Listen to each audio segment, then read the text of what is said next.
ఒకసారి ఊహించుకోండి, గత 5 ఏళ్ల పాటు ఏపీ సీఎంగా పనిచేసినటువంటి వైఎస్ జగన్మోహన్ రెడ్డి గారు జైల్లో ఉంటే ఆంధ్రప్రదేశ్ పరిస్థితి ఏంటి? ఒకవైపు లిక్కర్ స్కామ్, అలాగే మరోవైపు ఇన్వెస్ట్మెంట్ ప్రాజెక్టుల్లో అవినీతి ఆరోపణలు, సిబిఐ దర్యాప్తు, ఈడీ కస్టడీ, బెయిల్పై ఉన్న కేసులు మొత్తం 31కి పైగా ఉంటాయి. మన దేశంలో అత్యధికంగా పెండింగ్ కేసులు ఉన్న ముఖ్యమంత్రుల్లో ఒకరుగా కూడా ఈయన పేరు ఉంటుంది. ఇప్పుడు కేంద్రంలో బీజేపీ, అలాగే రాష్ట్రంలో చంద్రబాబు గారి నాయకత్వంలోని ఎన్డీఏ అధికారంలోకి వచ్చాక జగన్ అరెస్ట్ అవుతారా అన్నది ప్రధాన చర్చ. కానీ ఆయనను వెంటనే అరెస్టు చేయలేకపోవడానికి కారణాలేంటి? వైఎస్ జగన్ వెనుక ఎవరున్నారు? ఆయన అరెస్ట్ అయితే ఏపీ రాజకీయాలపై ఎలాంటి ప్రభావం ఉంటుంది? ఇవన్నీ కూడా ఆధారాలతో, అలాగే రియల్ కేసుల గురించి ఈ వీడియోలో తెలుసుకుందాం. ముందుగా జగన్ పై పెండింగ్ లో ఉన్న కేసులు, సిబిఐ అండ్ డీడీ ఆధారాలు చూస్తే వైఎస్ జగన్మోహన్ రెడ్డిపై ఇప్పటి వరకు ఉన్న కేసుల సంఖ్య 31కి పైగా ఉంటుంది. ఇందులో ఎక్కువగా అవినీతి, అలాగే అక్రమస్తుల కేసులు ఉంటాయి. సిబిఐ 2011లో జగన్ పై దాఖలైన అక్రమస్తుల కేసులపై 11 ఛార్జ్ షీట్లు దాఖలు చేసింది. ఈ ఛార్జ్ షీట్లలో మొత్తం 1.18 లక్షల కోట్ల రూపాయల మేర అక్రమ సంపాదన జరిగినట్టు ఆరోపణలున్నాయి. అలాగే ఈ కేసుల్లో ప్రధాన సంస్థలు చేసిన ప్రధాన ఆరోపణలు ఏంటి అంటే, జగన్ తన తండ్రి వైఎస్ రాజశేఖర రెడ్డి గారు ముఖ్యమంత్రిగా ఉన్న సమయంలో విటుప్రోకో విధానంలో అనేక కంపెనీలకు ప్రభుత్వం లబ్ధి చేకూర్చింది అని. అంటే ఆ కంపెనీలో జగన్ కంపెనీలైన Sakshi media, Bharathi cements, Sandur power, Jagathi publications లాంటి వాటిలో కోట్లలో పెట్టుబడులు పెట్టాయి అని. సుమారు 2019 తర్వాత ముఖ్యమంత్రి అయ్యాక ఈ విచారణల వేగం తగ్గిపోయింది. ఇక లిక్కర్ స్కామ్, నిజంగా జగన్ ప్రమేయం ఉందా అంటే 2023-24లో తెలంగాణ రాష్ట్రంలో పలు లిక్కర్ కంపెనీలపై విచారణ జరుగుతున్న సమయంలో దానికి సంబంధించి ఆంధ్రప్రదేశ్ కు కూడా లింకులు ఉన్నట్లు ఆరోపణలు వచ్చాయి. తెలంగాణ లిక్కర్ స్కామ్ కేసులో కొన్ని కంపెనీలు ఏపీలో కూడా పనిచేస్తున్నట్టు నమోదైంది. సిబిఐ, ఈడీ సంస్థల ఆధారంగా చూస్తే కొన్ని పెద్ద పెద్ద లిక్కర్ సిండికేట్స్ జగన్ ప్రభుత్వ హయాంలోనే బాగా బలోపేతం అయ్యాయని ఆరోపణ. అలాగే ప్రభుత్వ కార్పొరేషన్లు మరియు ప్రైవేట్ మద్యం కంపెనీల మధ్య ఒక రకమైన అండర్స్టాండింగ్ ఏర్పడింది అనేది కూడా ఆరోపణ.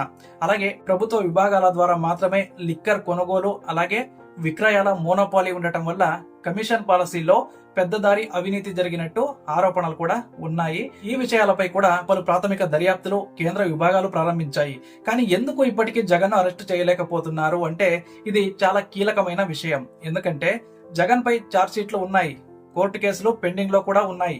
అయినా ఇప్పటిదాకా ఆయనను అరెస్టు చేయలేదు. దానికి కారణాలు కూడా ఉన్నాయి. ఏంటి అంటే, ఫస్ట్ది బెయిల్ పరిరక్షణ. అంటే జగన్ 2023లో బెయిల్ పొందిన తర్వాత నిబంధనల ప్రకారం ప్రతి శుక్రవారం కూడా కోర్టుకు హాజరవుతూ ఉన్నారు. ఈ క్రమం కొనసాగుతూ ఉన్నందున నిబంధనల ఉల్లంఘన అయితే జరగలేదు.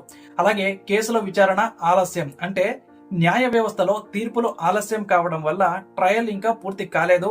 అసలు కొన్నింటిలో ఇంకా విచారణ మొదలయ్యే దశలోనే ఉంది. అండ్ రాజకీయ గణితం, అంటే కేంద్రంలో బీజేపీకి అప్పట్లో వైఎస్ఆర్సీపీ మద్దతుగా ఉండటం, కొన్ని సందర్భాల్లో రాజ్యసభలో కూడా సహకరించడం కూడా జగన్ పై వేగంగా చర్యలు తీసుకోకుండా చేసింది. అయితే ఇప్పుడు జగన్ ను ఎందుకు అరెస్టు చేయాలని చూస్తోంది ప్రస్తుత ఈ ప్రభుత్వం అంటే, 2024 ఎన్నికల తర్వాత చంద్రబాబు నేతృత్వంలోని ఎన్డీఏ ప్రభుత్వం ఏర్పడింది ఈ రాష్ట్రంలో. ఇప్పుడు ఏపీ ప్రభుత్వం అలాగే కేంద్రం రెండింటికి ఒకే యూటీపీలో ఉన్నాయి. ఇప్పుడు బీజేపీకి మద్దతుగా లేని జగన్ ప్రస్తుతం శక్తి లేని విపక్ష నేత అన్నమాట.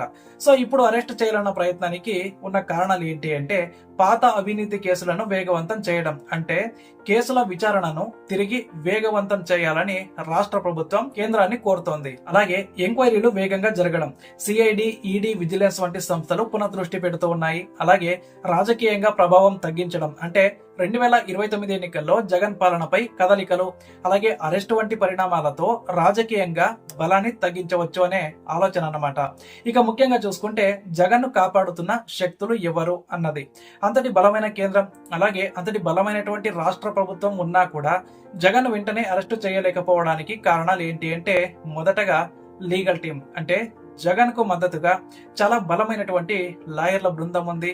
అలాగే సీనియర్ అడ్వకేట్లు, అలాగే ఢిల్లీలో ప్రముఖ న్యాయవాదులు ఉన్నారు. Next business support. అంటే జగన్ ప్రభుత్వ హయాంలో లబ్ధి పొందిన కొన్ని పెద్ద పారిశ్రామికవేత్తలు, మూడ్ బోర్డ్స్, ఇవన్నీ కూడా ఇప్పటికీ కూడా అతనికి సహాయపడుతూ ఉన్నారు.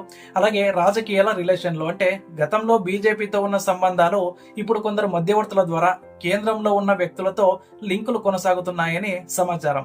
అయితే ఒకవేళ జగన్ అరెస్ట్ అయితే ఎలాంటి పరిణామాలు చోటు చేసుకుంటాయి? ఇప్పుడు ఇదే పెద్ద చర్చ, అలాగే రచ్చ కూడా. జగన్ అరెస్ట్ అయితే వైఎస్ఆర్ కాంగ్రెస్ పార్టీకి ఎదురుదెబ్బ. అంటే నాయకత్వం లేకపోవడం వల్ల పార్టీ దిశ అలాగే ప్రణాళికలు తారుమారవుతాయి. అలాగే జగన్ పరంగా ప్రోపగండా ఉంటుంది. అక్రమంగా అరెస్ట్ అయ్యాడు అనే ప్రచారంతో పార్టీ మళ్లీ బాధితుడిగా తనను తాను చూపించవచ్చు. తర్వాత పార్టీకి నూతన నాయకత్వం అవసరం. అంటే జగన్ అరెస్ట్ అయితే వైసీపీని నడిపించే నాయకుడు ఎవరు అన్న చర్చ అయితే మొదలవుతుంది. కానీ అవినీతి మీద చర్యలు తీసుకుంటున్న ప్రభుత్వానికి క్రెడిట్ వస్తుంది. చంద్రబాబు ప్రభుత్వానికి ప్రజల ఒక చక్కటి సందేశం అయితే వెళుతుంది. ఒకసారి మనం భవిష్యత్తు పరిస్థితులు చూస్తే ఇప్పుడు 2025 చివరి నాటికి జగన్ పై కీలకంగా 3 నుంచి 4 కేసులో విచారణ ప్రారంభమయ్యే అవకాశాలు అయితే ఉన్నాయి. 2026 మధ్య నాటికి ట్రయల్ వేగవంతం కావచ్చు.